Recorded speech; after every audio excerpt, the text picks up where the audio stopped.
hey, yo, my name is Nana. I really enjoyed the performance. Manzi, you're such an inspiration. Yeah. Is there a possible way I can ask a few questions how you go about your things? A lot of the time, some will be like, I'm busy. Yes. Maybe you can't get to me. So they will write down. They'll give you an appointment.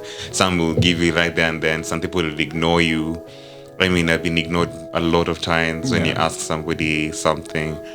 But also, I've also gotten an ear from a few people who I really look up to, and a lot of them usually actually want to help. Yes. So it's just, you have to give it a chance. You have to give it a chance. You have to make the sacrifices. Yeah. So that ego down. Down. Yeah. It's like how when you're talking all about that, I remember now how we actually met and what led us being here. That we met somewhere, and then you are fun, but then you told us to follow your social media pages, and then I stalked you there. I was like, nice. I can't wait to bring you in studio. And yet here we are. So I've been so planning this for a few years, but he thinks it's random. But me, from the first day, I'm saying, this nigga. Yeah. I think it's such things. Like, you just have to have the courage to kind of make the steps. Yeah. I mean, I failed myself at some point. Yeah. I'm not perfect, but a lot more oftenly, I'm always kind of digging the opportunities. Yes. To be honest, because I mean, I'm really happy about where I am currently. To be honest, Yes.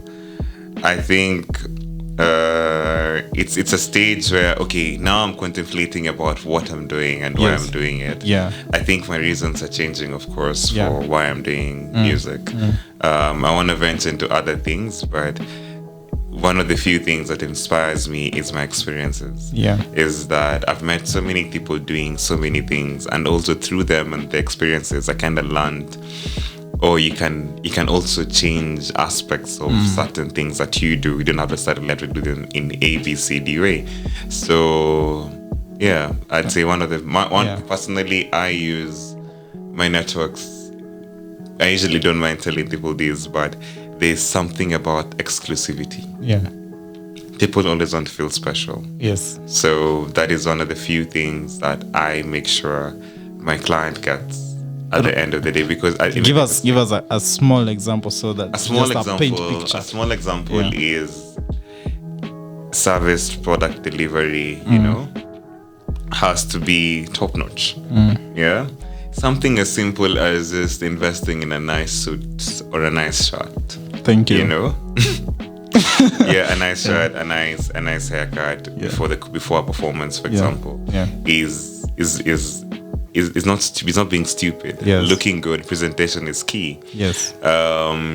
If you're able to, like, for me, for the kind of art I do, which is classical music, most guys will come, sit down and listen. Yes. So I usually have like a comments list, where a comment book or something, so basically guys write their name, the email address, and a comment. Yes.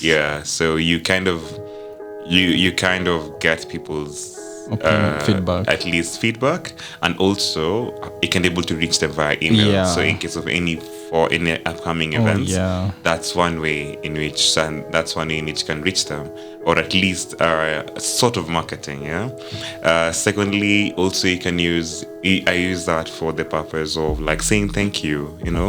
Thank you so much for actually coming. Like, you just send. Nobody has ever felt bad for being told thank you. I think in my small mini experiences, whenever somebody that I do I for example, I grace somebody with something, or I give somebody and then they say thank you, I usually go like, okay, you're most welcome. You actually feel it, like, you actually feel it. So usually, or somebody telling you, oh my God, thank you so much for coming for the concert, it was amazing, it is such a blessing, or blah blah blah. I can find your words around it, but appreciating their presence is actually something that people take for granted.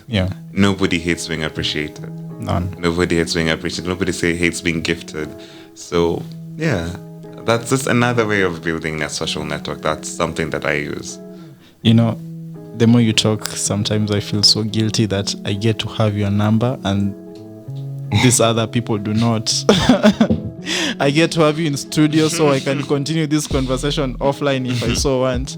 And it's unfair because I do this show personally for myself, not even for other people. The rest are collateral damage. Oh my God. Yeah, I'm just being honest. I do this show for me to get inspired and for me to learn personally. But now I think we can get to the other mushy stuff. Yeah, we're all those career things, you've inspired us enough. But I want to know now, see, whenever I go on social media, Twitter, Instagram, TikTok, I see men are in a crisis, men are doing what, men are... And I'm just there like, so much.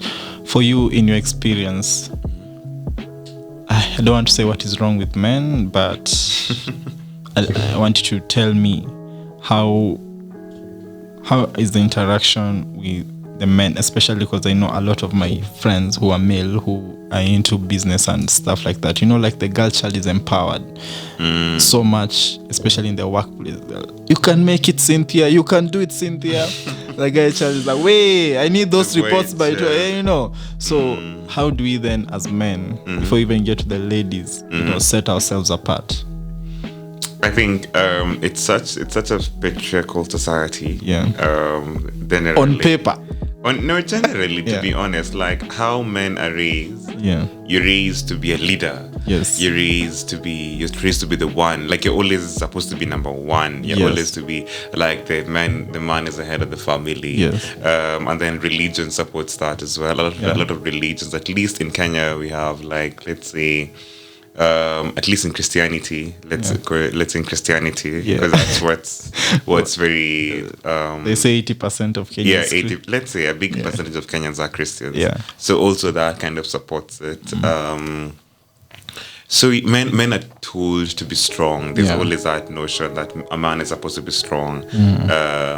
A man isn't supposed to be so expressive. Yes. A man isn't supposed to show off, to show not emotion. To show emotion, show fear, show basically. You can show happiness. You can just show your heart. Yeah. You can't show that things are not working out. You have to be strong and everything else. So growing up in such a society, I mean, what opportunities really do you have to express yourself? And then it's not like the men around you are not doing that exact thing. Because you don't assume that everybody is raised in a culture that is different. Because when you go to the matatu, apparently when a woman comes, you're supposed to stand and then her she sits. Not me. I'm not saying that it's a bad thing. It's a very gentleman thing to do. Yes.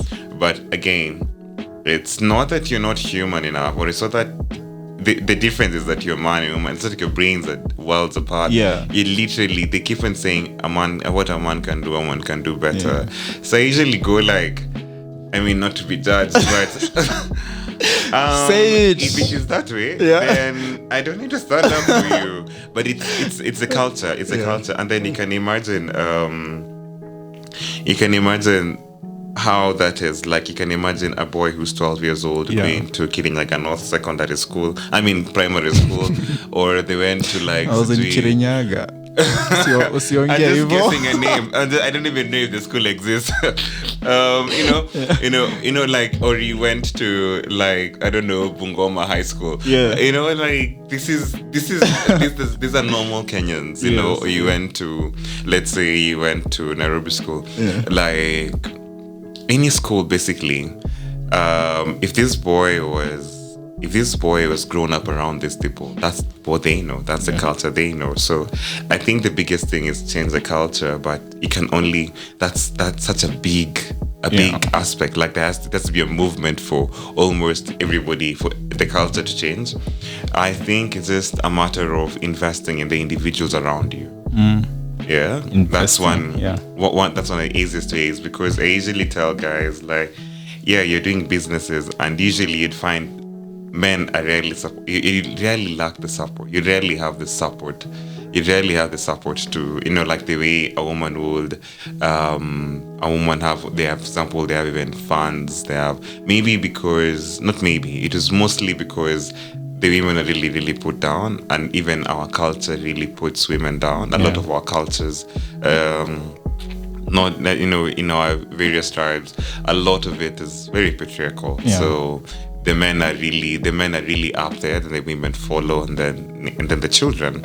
So if we find a way to equalize that, I think equality is what is gonna actually empower the boy child. Yes. That thing that women are fighting for equality, I think we should do the same thing. Yeah. But in the sense that, hey, a man can get hurt. A man feels all these things. Yeah. A man goes through all these things. And there are no institutions. I mean, personally, I don't know any institutions that deal with men.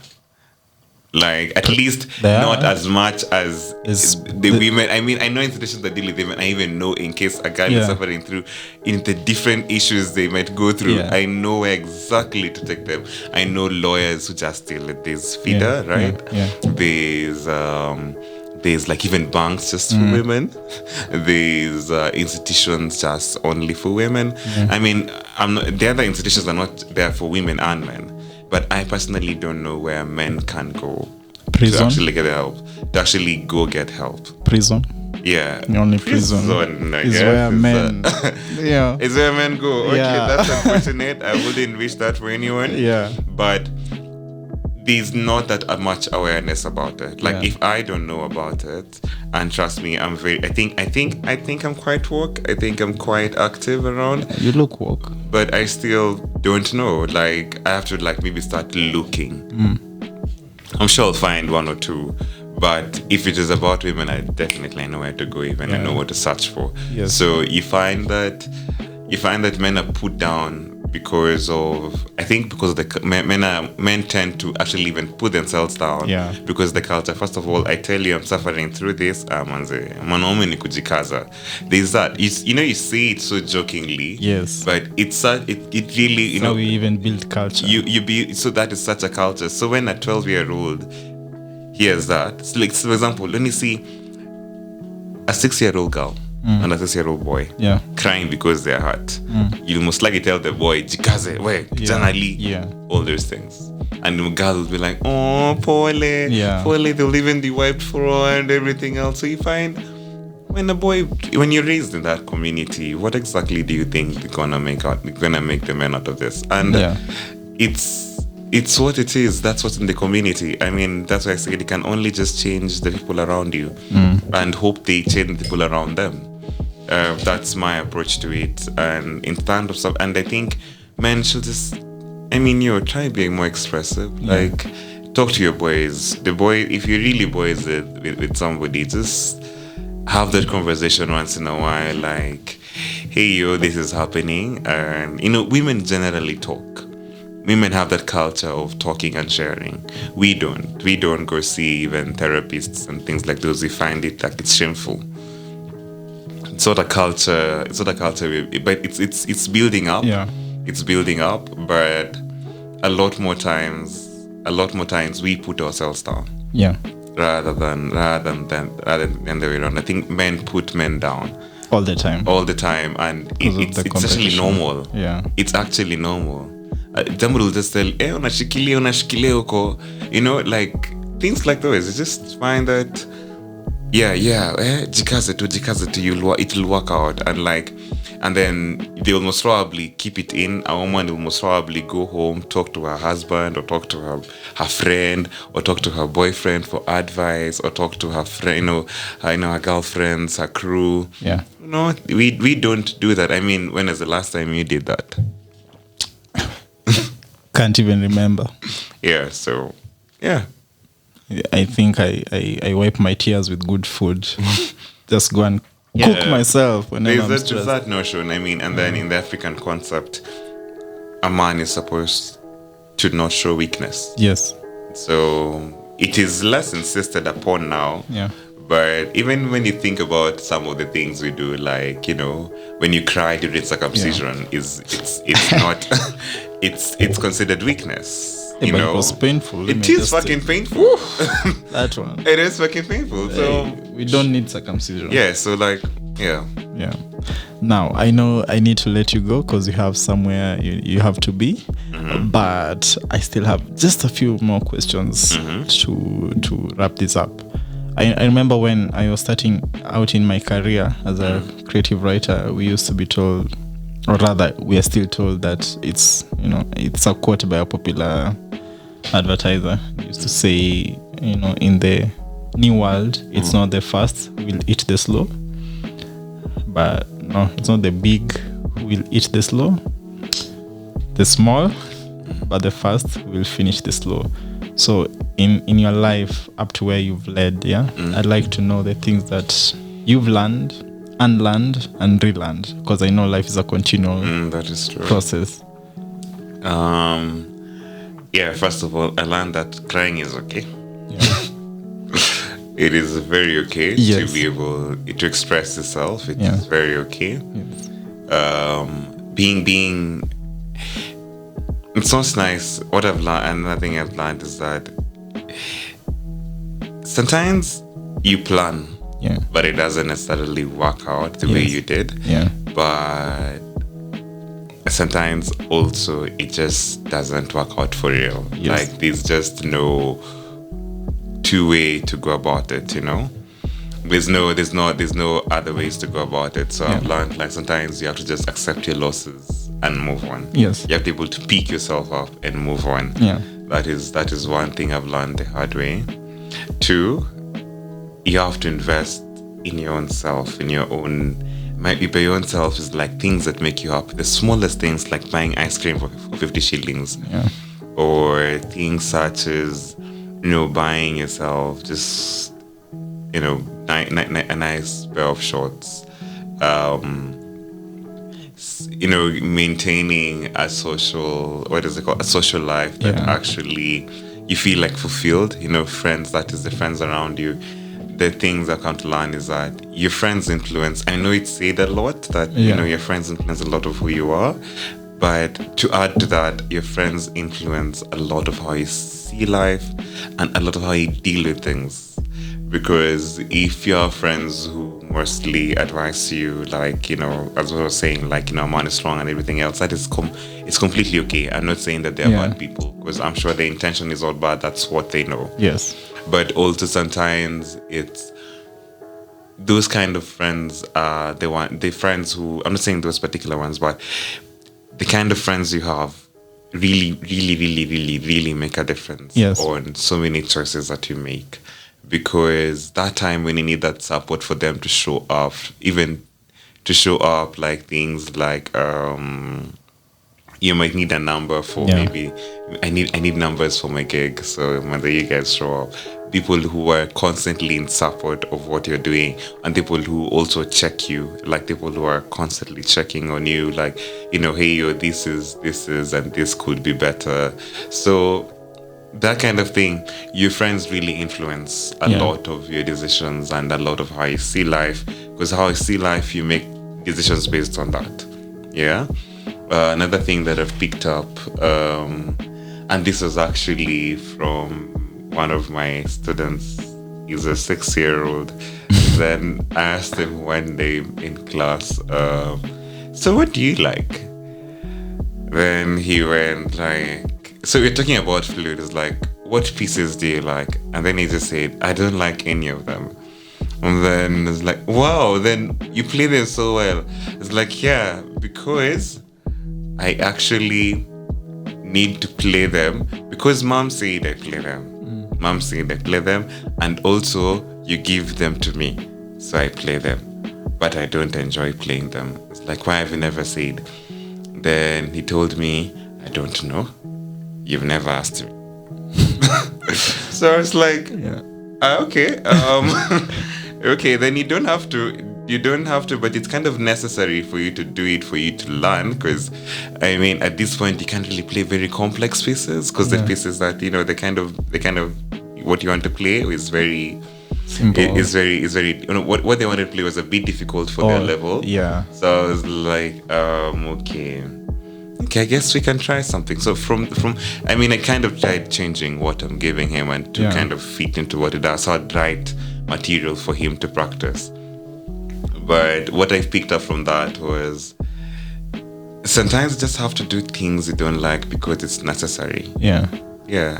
It's just necessary. Like, they have no option but to play like they have to play that skill. They have to learn it. It's part of the 10,000 hours. Yeah, it's just part of it. You just have to play. Yeah. You know, like, it's like digging the opportunities, the one that you're talking about. Yeah, like you just have to, for you to achieve something, there's that sacrifice that has to be made. Yeah. So that's something I picked up from my 6-year-old. You just have to do things not because you want to, but because it's necessary. You might not like it, but it's necessary to make those steps. That 6-year-old has made me guilty because there's a submission I'm supposed to finish, but I've been postponing. Yeah, you know, such things. Like, you know, like these, and in life, not every time it's beautiful. Yeah. And then the other thing is, you have to value yourself. Yeah. You can never think of yourself, no matter how low, no matter how bad, no matter how things are. Usually, because a lot of the times when you're in the lowest moments is when we see ourselves in the worst possible situations. Yeah. When you're happy and very, you know, everything is amazing, you never even think about it because in that moment you're really, you know, the adrenaline and everything is just making you enjoy it. But even in those not so great moments, I think is never ever look down upon yourself. Yeah. Because if you do that, then everybody sees it. Yeah. And people take advantage of that. People take advantage of that so intensely. So I'd say, no matter how bad things are, still believe and kind of hold on to that dream. Like, still hold on to it, because it usually gets harder then kind of things soften up. Not always the case, but in my experience, it actually, and some of the friends I've managed to talk to, is that it wasn't really maybe hard for some people, but they kind of needed, it basically whether it's much better. So that means something was definitely not as great at the beginning, because you need to put in the time, you need to sacrifice, you might need to stop going out for, you know, certain weekends so that you can actually invest in this, like write down that plan, do all those things. It's a boring shit, but it makes the biggest of differences to just believing in yourself and keeping the focus, because that's one of the ways that actually, I think, just the focus, the passion, if you maintain them, I think you'll be good. I think I've learned a lot today. I've been challenged a lot.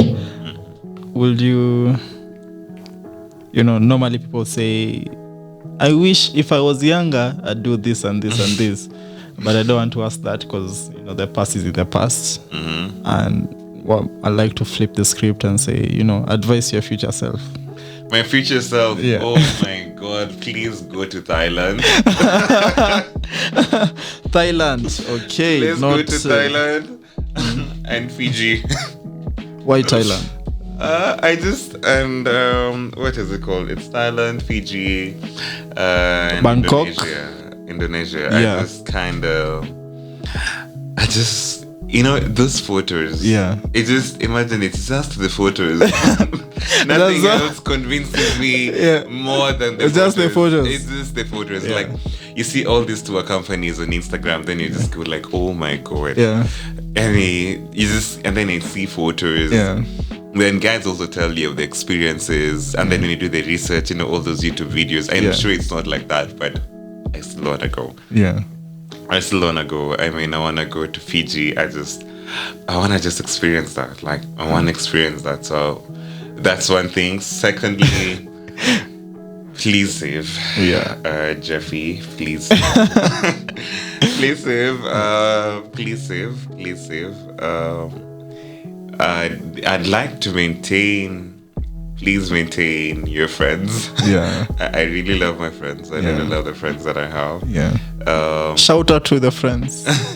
The other thing is, the one thing I would like to always remind myself is to just, I don't give hope, because sometimes it happens when I would feel low, maybe something has happened or something I picked, you know, sometimes it's unavoidable. Yeah. Always remember the good times, and I always Jeppy, remember the good times, and please work towards always making sure that you are doing your best. Because there's one thing I know about doing your best right now is that when you're doing your best and you believe it, it usually makes a difference to me, whether it translates that to just being fulfilled, whether it translates to finances, or whether it translates to just, to just feeling a sort of accomplishment. Yeah. It works right now. So I'd like to maintain that. Yeah. I'd like my future me to maintain that. So, yeah. That's the one thing I'd like. But first of all, let's go to Bangkok. Let's go to Bangkok, Thailand, and Fiji. If you ever need a bag carrier, let's go to Bangkok. I'm not saying I'm a good bag carrier. We are going. Yeah, that's the one thing I think I really want to do in the future. Hopefully soon. You will. Knowing you and seeing what you've accomplished, and I know once you put your mind to something, thank you, that you go after it. Now, I've been asking you questions for the last 1 hour or so. Mm-hmm. Maybe you should ask me one question. I don't think I was ready for that, but okay. The one, maybe let me try set up this question to be set up in one question. Yes. These questions to be one.